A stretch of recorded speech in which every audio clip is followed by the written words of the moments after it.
in, or we need to have the right people on the team. Those are all great answers.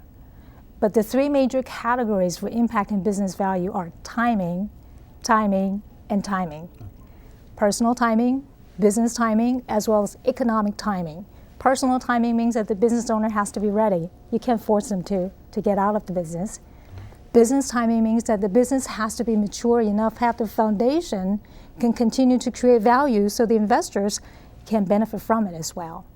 And then the economic timing. Sometimes economic is just not a good time to sell. Like real estate today, it's not a good time to sell. Correct. It's a great time to buy. So those three timings will definitely impact the business equity value for an entrepreneur.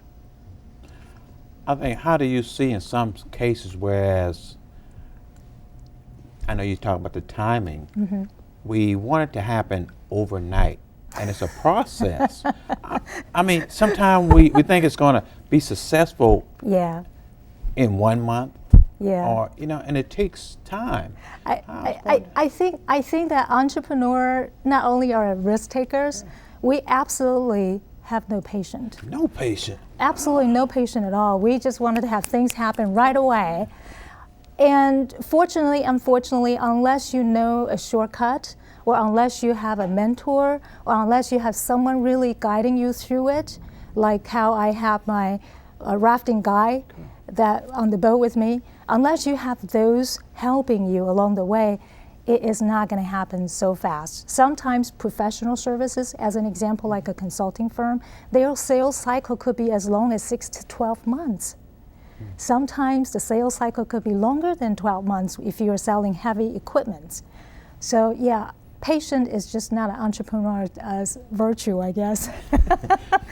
And when, I guess, looking at yourself, successful business owner, author, when we look at you, we think that it happened overnight. Yes, yeah. But I know it had to have been some challenging times. Oh yeah, definitely. First off, I was born and raised in Taiwan. Oh, okay. I came to the U.S. when I was age of 21, and that was the time I started using English to communicate.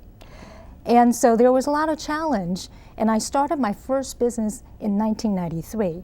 It's a software consulting firm, and we specialize in financing software as well as forecasting software for nuclear power plants. So that sounds very, very interesting, but at the end of the day, by age of 36, I became financially independent, but I can't sit at home doing nothing, so I started my current business now. So the journey itself is not overnight, and when I started my current business back in 2004, I have to relearn about the industry, I have to re-up to do the research about the industry, so nothing is really overnight. The journey is long, but I guess from entrepreneur's perspective, as long as you know that you are on the journey, make sure you know what the end game is going to look like, which is very simple. Set a goal to claim the reward anytime profitably. If you have that goal, your journey will be pretty smooth with the right team of people working with you going forward. What are some misconceptions for cashing in? I know you may have talked about this earlier, or exiting when speaking of retirement. Yeah. Some of the misconceptions are people think that cashing out means selling to third party, or means that you are being forced to retire.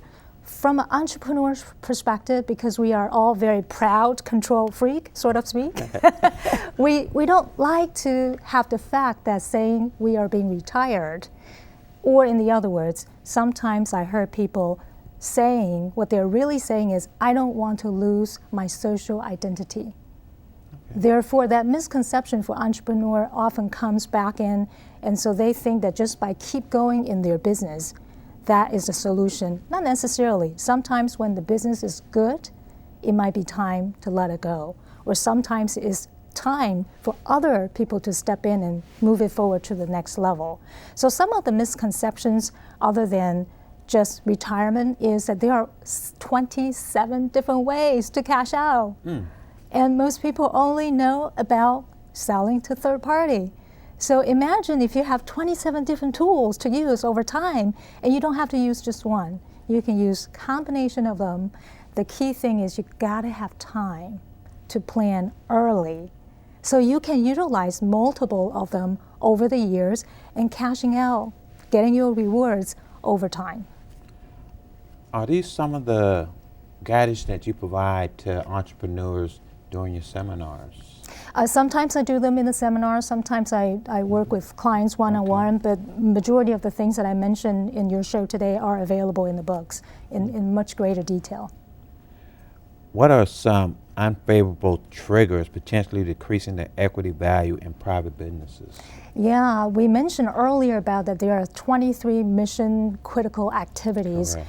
If the business owner doesn't do that, oftentimes the business value could potentially decrease. However, it will make it worse if you wait until certain triggers come into the entrepreneur to decide to exit.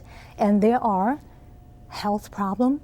You oftentimes will hear people saying that, oh, I have some major health issue, I need to get out of my business. That potentially can be impacting the business value from going down. Sometimes you have family situation like a divorce or lawsuit or children saying that, Mom and Dad, you're too old to be in the business. Or sometimes you would have triggers such as you emotionally already checked out because you're tired of running the business. Sometimes the owners will not tell you that, but you can tell they are so emotionally checked out because they're tired. Sometimes the competition is so fierce that there's a price war in the industry that they just don't want to compete anymore. And sometimes people just don't want to fight for another economic cycle. So those are all potential triggers that potentially can decrease the value because the owner doesn't want to be in the business anymore. What are some deadly business sins owners can avoid beginning building equity value? Yeah, there are 5 deadly business sins that owners can do and start building that equity value if they are serious about claiming the reward coming back to them. Number 1, you must avoid not having sustainable economic engine. What I mean by that is oftentimes if I were to ask you, hey, Paul, what do you do for your business? I bet you probably can answer that in 30 seconds. Correct. However, if I ask you, what is your business model?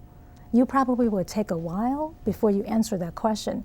And the reason for that is a lot of time owners don't know what the business model is. Business model has very simple 3 major components.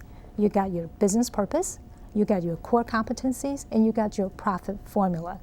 These 3 components, just like driving a car, think of the 3 components are 3 wheels car, and you're sitting on top of it driving that.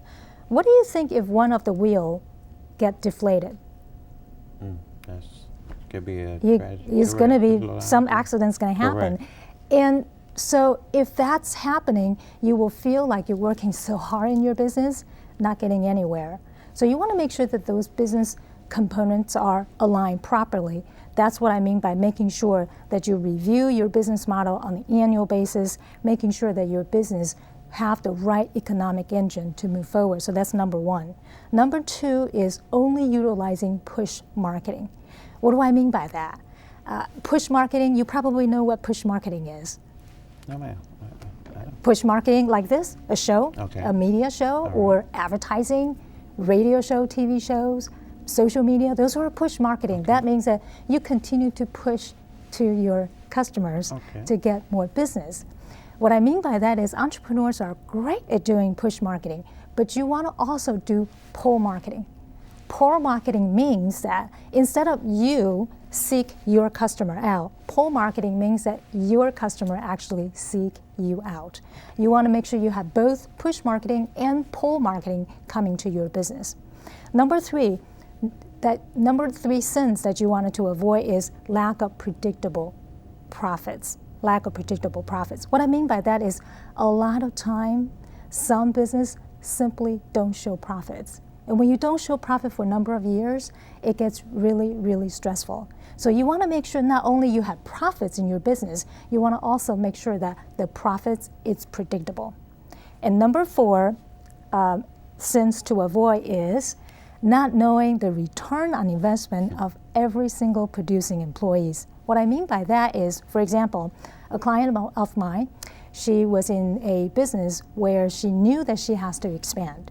So she went out and hired a sales VP. Now, in able to hire a sales VP, she was very, very nervous because this is the first time she's going to hire somebody who makes more money than her.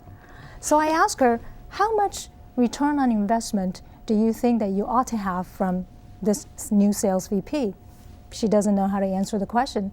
So I calculated the number quickly and tell her that when enable for you to break even just to bring this sales VP in, he ought to bring in at least $7.5 million new revenue just to break even. Luckily, in this case, this sales VP brought in $20 million new revenue dollars for the client. So it's a win-win. A lot of time, entrepreneurs doesn't know how to calculate return on investment of every single employees. They also don't know how to calculate the equipment that they buy. So that's one thing that makes sure that entrepreneurs knows that. The last business sense that you wanted to avoid is to make sure that you know how to capture your know-how from a capitalization standpoint, or in other words, your intellectual properties. Making sure that whatever you do on a daily basis, the process that you put in, the customer channels that you put in, at the end of the day, those are all value coming into the business, but it can only be captured when you do that over time. So those are the 5 deadly business sins.